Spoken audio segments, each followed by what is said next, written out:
વડોદરા જૂના સ્વામિનારાયણ મંદિરમાં જુગારધામ પકડાયાની ઘટના બાદ હવે દેવપક્ષ અને આચાર્ય પક્ષ આમને સામને આવી ગયા છે।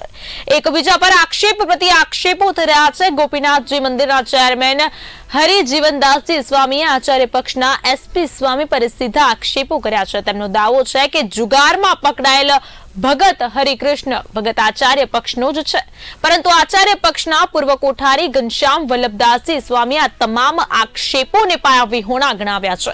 તેમણે સ્પષ્ટ કર્યું છે કે જુગારમાં પકડાયેલ ભગત સાથે તેમના કોઈ લેવા દેવા નથી। વિપરીત રીતે અગાઉ જ્યારે એ જ ભગત પકડાયો હતો ત્યારે તેને હરજીવનદાસજી સ્વામીએ જ બચાવ્યો હતો। ઘનશ્યામ વલ્લભદાસજી સ્વામીએ આરોપ મૂક્યા છે કે મંદિરમાં અનેક ઘટનાઓ બની છે, પરંતુ દેવ પક્ષના સ્વામીઓ મિલીભગત કરીને ઢાંકી દેતા હોય છે। તેમણે તો જાહેરમાં પડકાર આપ્યો છે કે 3 દિવસની અંદર મંદિરના ચોકમાં હરિપ્રકાશ દાસજી સ્વામી અને તેમની ટોળી આવે તો તેઓ પોતાનું સંત મંડળ સાથે ઉભા રહી નાગરિકો સામે અત્યાર સુધીની તમામ ઘટનાઓ અંગે ખુલ્લી ચર્ચા કરવા માટે પણ તૈયાર છે। હવે જોવું એ રહ્યું કે આક્ષેપ પ્રતિ આક્ષેપ વચ્ચે ગઢડા મંદિરની આ વિવાદાસ્પદ ઘટના કઈ દિશા લે છે। હવે એમને પોતાની ઉપર આપતી વસ્તુ છે એ બીજા ઉપર ઢોળવાની પહેલેથી આદત છે। એ ભગતને અને અમારા પક્ષને કોઈ લેવા દેવા નથી, એનો જ ખાસ માણસ છે। અગાઉ પણ 2-4 મહિના પહેલા આવી જ ઘટનામાં એને પકડ્યો હતો પોલીસે, અને હરિજીવન સ્વામીએ જ બચાવ્યો હતો। એને હરિજીવન સ્વામીએ પોતે બચાવ્યો હતો, અને પોતે પોતાની જવાબદારીમાંથી નીકળવાની વાત કરતા હોય તો આ ગઢડા મંદિરની જવાબદારી કોની? અહીંયા કોઈ પણ ઘટના બને, પક્ષનો અમારે તો કાંઈ લેવા દેવા નથી, પણ કોઈ પણ પક્ષનો હોય તો જવાબદાર માણસે છટકવું ન જોઈએ।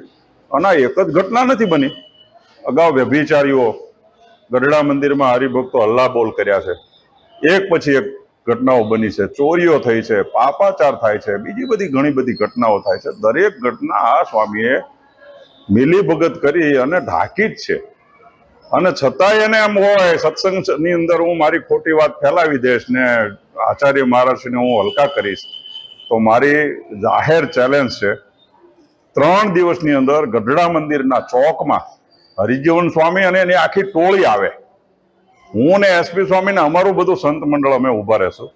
મીડિયા અને સત્સંગ સમાજને ગામને ભેગા બોલાવી અને અત્યાર સુધીની બનેલી દુર્ઘટનાઓની આપણે જાહેરમાં ડિબેટ કરી દેવી છે। જો સાચા હોય તો આ ચોકમાં આવી અને ડિબેટ કરે, બાકી મીડિયાએ અને સત્સંગ સમાજે અને દુનિયાના માણસે, રાજકીય માણસોએ, અધિકારીઓ જાણી લેવું જોઈએ કે આ જન્મથી ખોટા છે, આને સાચું બોલવાની આદત નથી, આવું જ ન જોઈએ। અને એ વ્યવહારકર્તાઓની જવાબદારી છે। ચપ્પે ચપ્પેટે સીસીટીવી કેમેરા છે, એટલા બધા સિક્યુરિટી ગાર્ડ છે, અડધા ફોને પોલીસની ગાડીઓ તમારી પાસે આવીને ઊભી રહે છે। કોઈ હરિભગત ઓફિસમાં જોરથી બોલ્યો તો તમે 4 પોલીસ બોલાવીને હરિભગતને પોલીસ હવાલે કરાવી દો છો, અને આવી ઘટના બને। અને આ જાણ્યા પછી મારી જાણ મુજબ આ નવું જે લીંબતરુ ભવન છે એની અંદર પણ આવા લોકો 800 રૂપિયા રૂમના આપી અને રાત્રિ દિવસ એમાં જુગાર રમાડે છે, એની પણ એને ઓફિસમાં જાણ છે। એવું નથી, આ તો પોતાને છટકવા માટે અને આચાર્ય મહારાજશ્રી છે અને અમને પક્ષને હલકા પાડવા માટેની વાત છે। બાકી ઇલેક્શનથી આરંભીને અત્યાર સુધીમાં જેટલી બી ઘટનાઓ બની છે બધી ઘટનાઓની ડિબેટ જાહેર ચોકમાં કરવા માટે અમે તૈયાર છીએ।